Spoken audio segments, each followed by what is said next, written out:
Anachetoka mazuna Volt 104.3 FM afambanti chinazo and tata no Friday 6th March and all in nkwadote of Mother's Day, Women's Day. So wika ije imago rotosi aka no ife gbasara ụmụ nwanyị this week ka ụmụ nwanyị je kpaghala ebe ọ bụ mfacha ije wee kwadobezie against Sunday.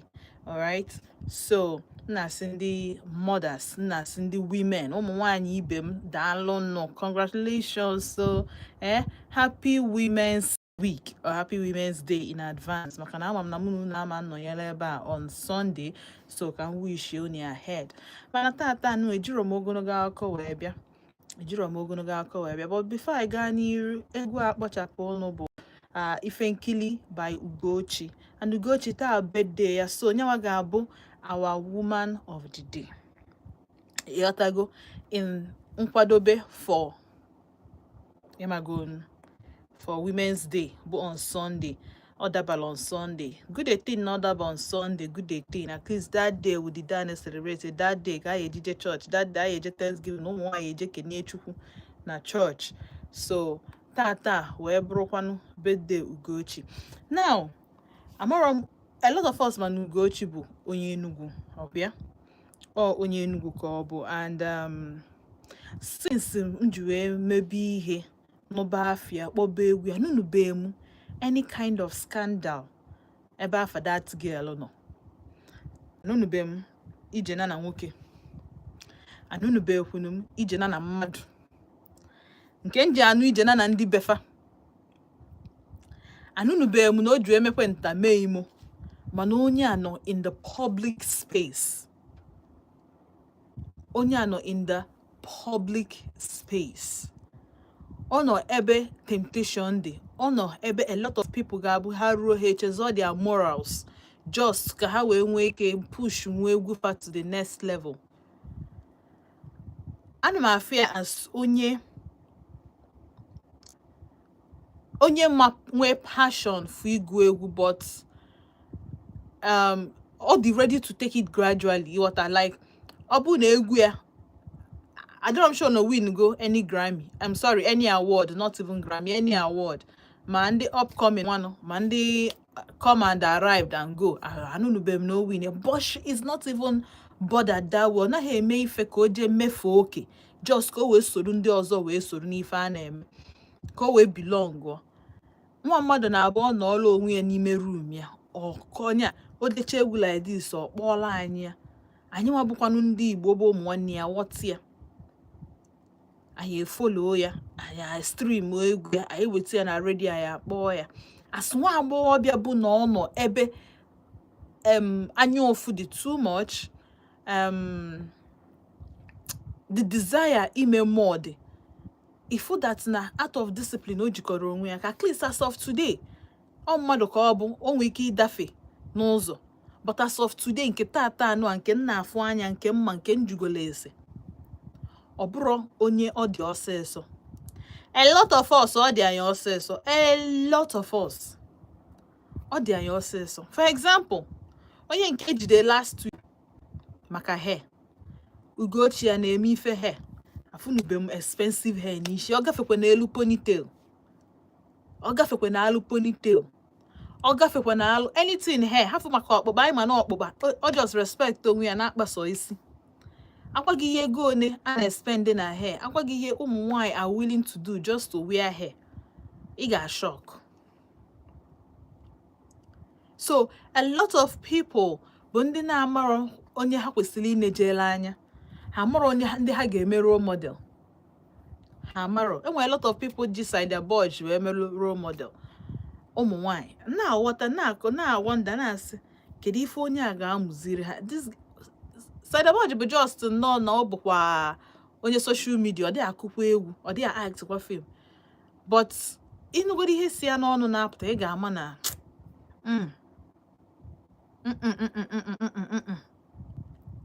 so onwe onye ejide last week maka na gịnị me na ọ gara ije zuo oshi hair ha na-ekpu na empty skull ụfọdụ n'ime anyị bụ empty skull ka anyị nwe, mana amam ihe eji arushele he. Amam ihe mere ihe eji eje zuo ya n'oshi ebe ịkpata nwere ego igote ya.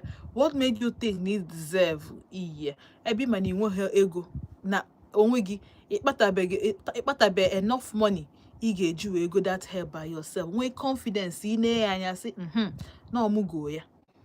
Hair nwe kwesịrị ịbụ a do or die affair. And this is the second case this month. March kind of an assist. Yeah, the second case this month. Why? Or maka Easter one. Because I'm just wondering.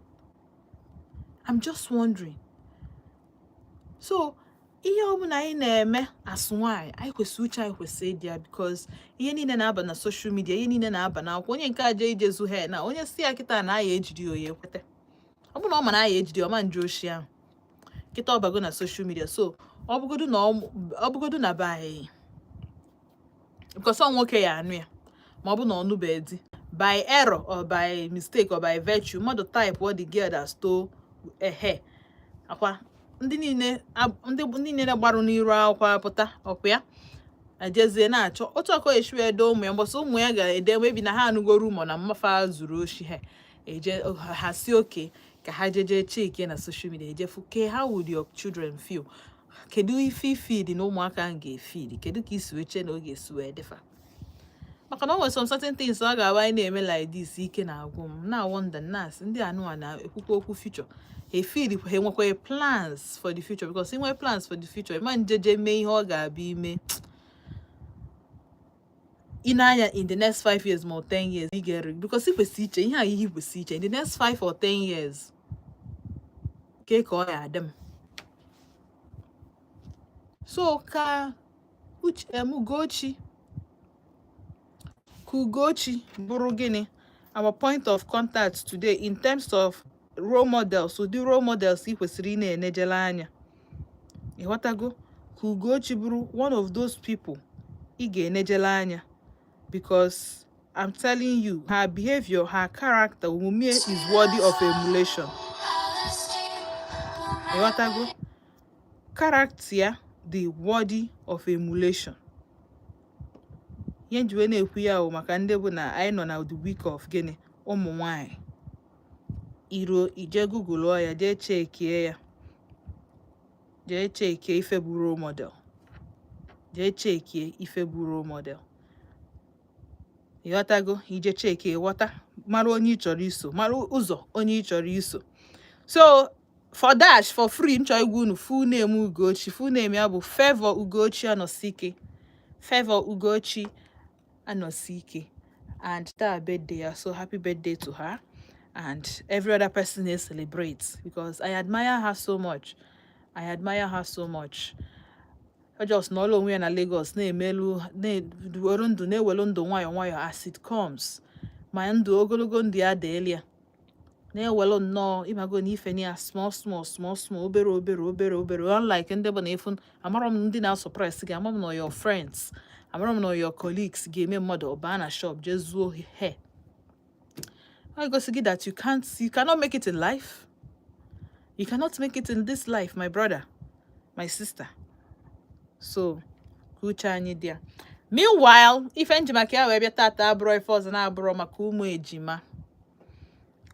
So, onwe picture mfụ na line yesterday. Ụmụ ejima na-abụ ụmụ nwaanyị nụrụ ụmụ ejima nwoke. Ụmụ ejima nwaanyị na-abụ ha nụkwara ụmụ ejima nwoke, atụbacha ha na-abụ ime at the same time. Ha mee wedding the same day. Wee mee m wee cheta ụmụ ejima mma nụrụ ofu di. Like ụmụ ejima na n'Igbo anyị a n'Enugu amara m na nwere onye ọzọ but ndị nke ama m ha bụ gịnị ama m ebe ha nọ, ha bizi kịta ọsọ, but mgbe m na-etonite ama m na ha nụrụ ofu nwoke. Ụmụ ejima nwaanyị ha nụrụ ofu nwoke difa n'obodo oyibo, ha nwa nọ Nigeria. Amara m na alụ ka ihe abụ ụmụ ejima na-anụ ofu nwoke na-anụ ụmụ ejima nwaanyị na-abụ. Amarom no abomi country. Call a normal thing or they allowed na Igbo buy. Or they allowed na Igbo buy.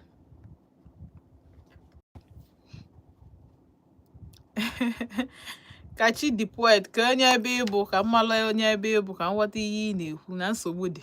You are from my village, nothing you fit tell me. Ama m ihe mere iji kwuo ihe ikwu, but anọ m live on YouTube in case nche na ntị Chinaza apụwa gara. Don't worry, mụ na ndị nọ na YouTube. Mụ na ndị nọ na YouTube ife na-akarị ha na-esendịrị m message. Kachi onye ebe ka ịbụ barely standing good 3. Aghọtara m ife ị na-ekwu, but yeah, can you agwa no menye be ka mma na ya no on the same page. But meanwhile, even na ajụ tata bụ ofu nwoke inu ụmụ ejima nwaanyị na abụ na ọ dị normal or the acceptable na Igbo setting na bai or the acceptable na bai. Eyatago oyihe mmadụ kwesịrị ime oyihe nwoke kwesịrị look out. Ọ bụgodị na ị chọrọ ịmụ ejima, ị chọrọ ịmụ like ị chọrọ ịnụọ nwaanyị, ịmụọ ụmụaka ejima. Nina anticipate ya nka oruru mmadụ inu ejima ọ dị okay na Igbo ọ dị acceptable. Kpọọ na 07060485853 ma kpọọ na 09155708347. Nwoke ịmụ ejima, nwoke ịnụ ejima ụmụ nwaanyị na ọbụkwa ofu n'ime dị ejima ha na-abụ ọnụkọsị fa na-abụ ọnụ. Make a malo yemen ya bụ n'afọ beautiful pictures of ụmụ ejima nwoke nụrụ ụmụ ejima nwanyị and ụmụ ejima nwanyị amarom na ha eme your mass get set go, but funny enough ụmụ ejima mụrụ ụmụaka ha the same day. O wee chetelu m ndị nke mma na-ebu ụmụ ejima ụmụ nwanyị mana ofu nwoke na-anụfa. Ọ dị acceptable na Nigeria na Igbo setting or ife a na-anabata na be anyị ka alụ ka ihe dị mma. Kpọọ m na 07060485853 ma 070600915570837. Okay, Modesty Esther Franklin Semnu Ugochi abụrụ a native of Enugu. Ugochi abụrụ onye Enugu. Ugochi bụ onye Abia State. Okay, alright, it can check here maka we go na ebe si afu my own answer. Abụrụ ebe si afu your own answer. What I go? Alright, 07060485853 ma kpọọ na 09155708347. Hello.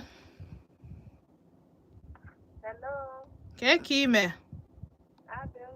Good afternoon, ma. Okay.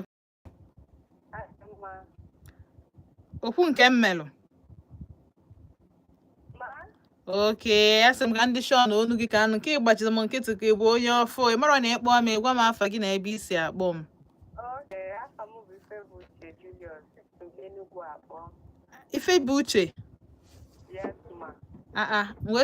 Wee na-ajụkwa gị ome nke i kwuru. Ị na-azakwanụ m. Abụ m onye ọfụrụ. Ya, daalụ sọ. Daalụ. Ihe nna tinye ọnụ bụ na nghọta nke m ọ dịkwa possible otu ahụ. Ọ bụrụ ihe ọjọọ, ọ bụrụ abọmi country. Mba. Nwoke ịnụ ofu ejima, nwoke ịnụ ụmụ ejima nwaanyị na-ahụ. Ọ bụghị ihe ọjọọ. Okay. O gosiri na ọ fụrụ ha n'anya, na o gosikwa na ụmụ ejima ha fụrụ onwe ha n'anya nke ukwuu. Ha. Okay.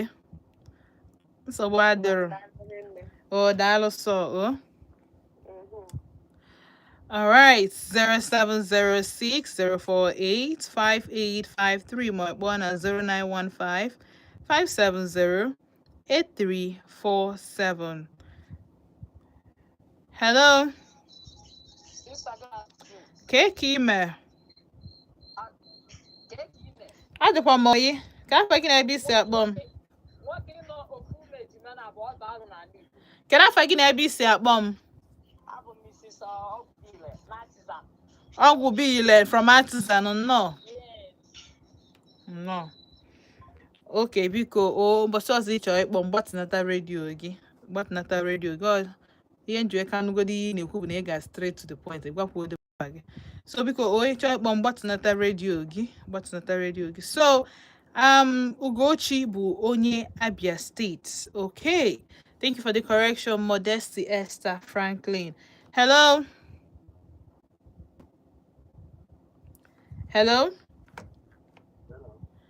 Good evening.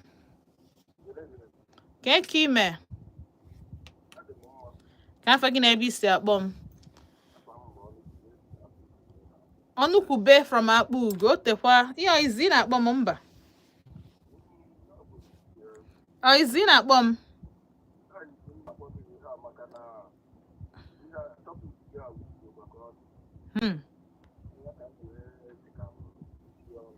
Ọnụkwube nnọọ gaa.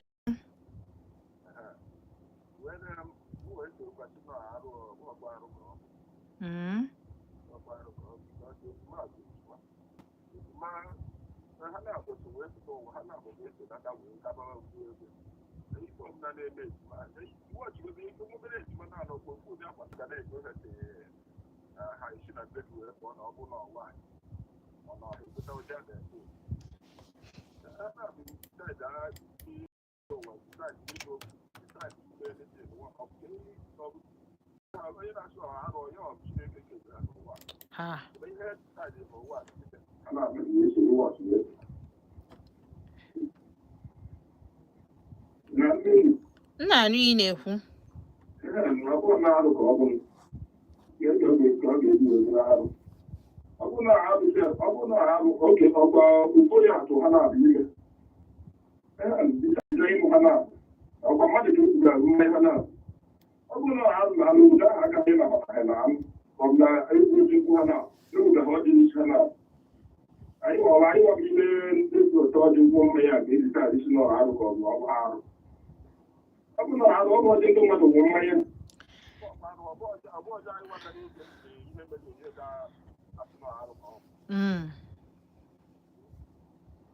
Okay. Daalụ. Alright, ka ọ dị. Ama m ndị nọ na-ege m ntị yesterday, but o nwere onye si na nya na obodo fe nwere alụ. N'obodo fe nwere arụ na nwaanyị nwere ike ọgbachacha n'ile ọbatakwana na di ya nọlụ. N'obodo enweghị alụ. So o nwere ike enwe obodo na-enwere arụ, nwere ike ọ bụ na ha nwere arụ mana arụ fa adịrọ punishable by nchụpụ ịmapụ n'obodo ọ na ha enwere arụ atọ. O nwekwa ike ọ bụ nna awadaro, but ihe nchogodoro ime ọ bụ na this nwoke na nwaanyị nwoke ịnụ ụmụ ejima na-abụ ọ kwesị. Hello. Good evening. Ke ka ime? I am good. Daalụ. Thank you. I found you Fine glow. No, ịnọkwa ọfụma? All right. Okay. No. Ugo sari Oscope iji anapụ m ihe. Congratulations to her. Onye Abia ka ọ bụ mana ama mmadụ gote n'Enugu. Ọ dịka. That's one. Number two again bụ congratulations to ndị nne. Ha maka na celebrate karị m. Ọkwa mụ na gị ga na ebe a. Oge ụmụ nwoke ga-eme Men's Day. Gụnwa bụ Chinaza ama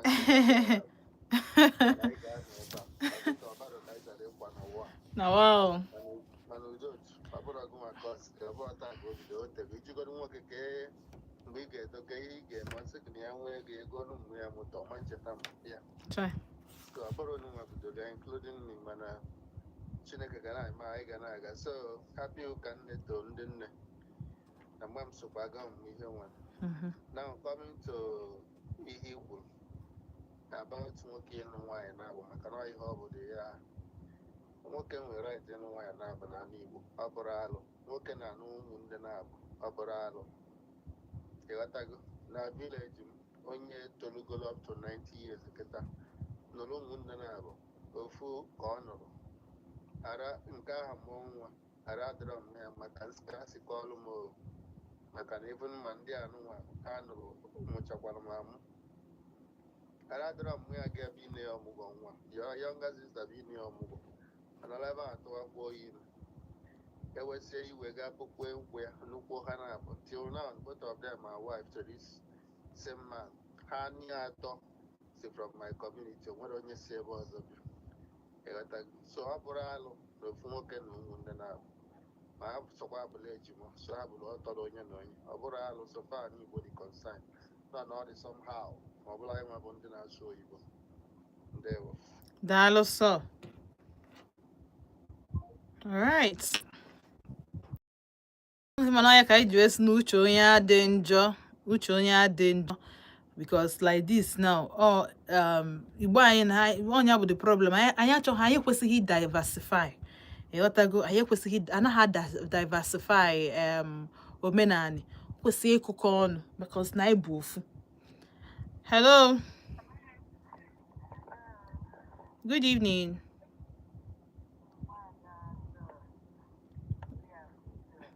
Oriakụ Joy, no.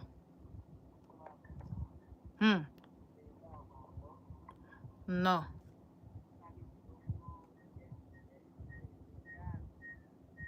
Okay.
Okay.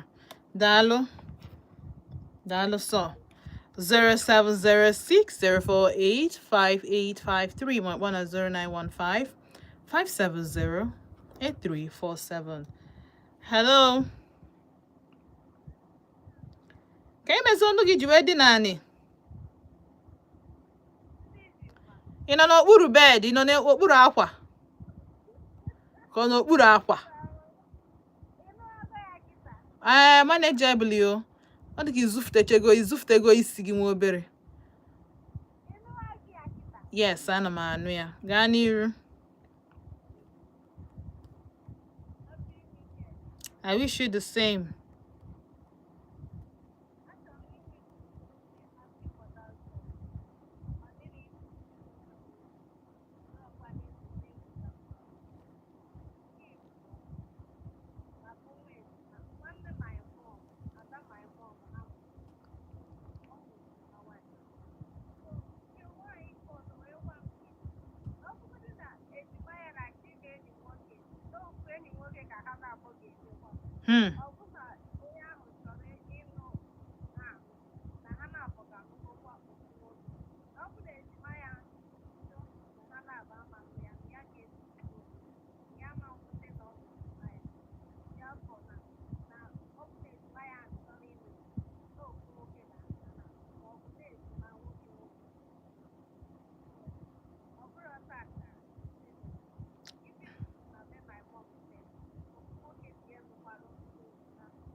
Ha. Bye bye yo. Bye bye. Maka mgbe